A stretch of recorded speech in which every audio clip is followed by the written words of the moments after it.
Good afternoon mga kalabatid. Ayan, welcome back to my YouTube channel at sa ating Facebook page.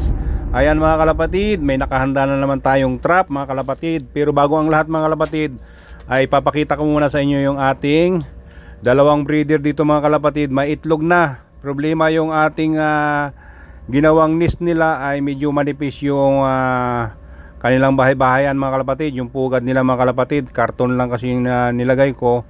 Pero ngayon mga kalapatid, ang ginagawa ko ay binibigyan ko na lang sila ng stick. Yan, may mga stick na maliliit dito mga kalapatid. Ito, panghalo sa tsa.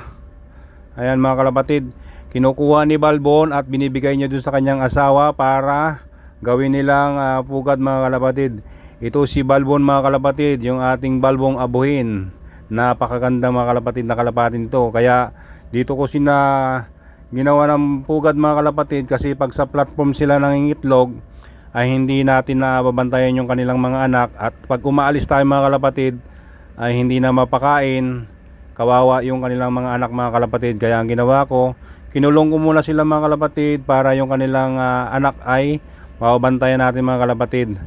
Ayan, naghahakot na siya ng stick na binigay natin at binibigay niya dun sa kanyang asawa. At yung asawa naman niya ang nag-a-arrange doon sa loob ng box mga kalapatid. Ayan, nakakailang araw na lang ito nakakailang araw na rin to mga kalapatid.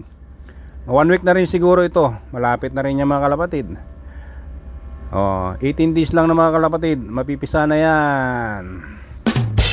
At ayun nga mga kalapatid, alam nyo na kung bakit meron tayong hinahandang pang trap sa ating mga kalapati. Ayan mga kalapatid, meron naman tayong itatrap dito.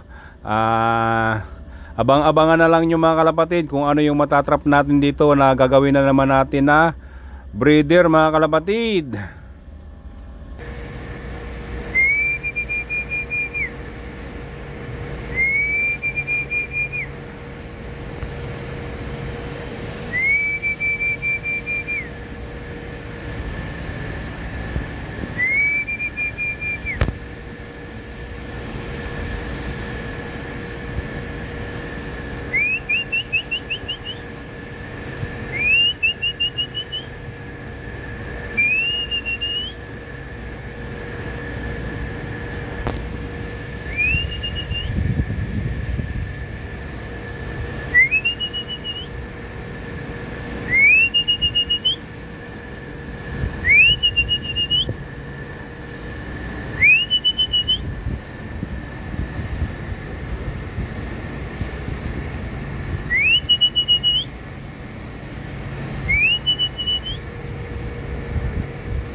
Bakit dito ka sa akin lumapit?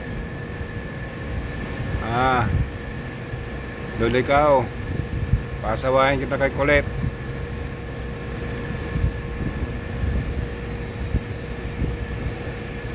Okay, lapit pa. Hindi ka pumatakloban. Doon ba, doon ba?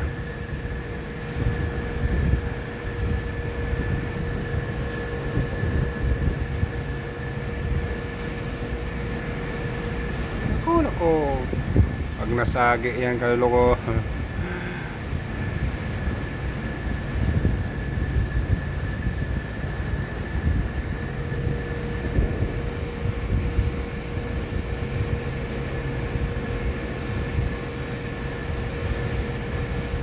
Pasok, pasok.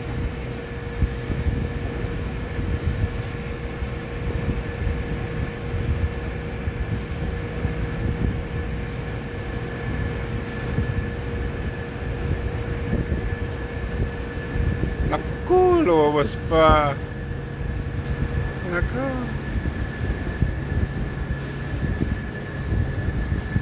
Wag kasi kayo makulit. Bibigyan natin ng asawa si Kulit.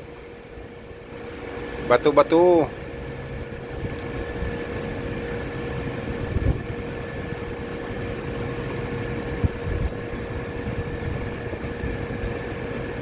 Nako, umalis na. Nabusog na.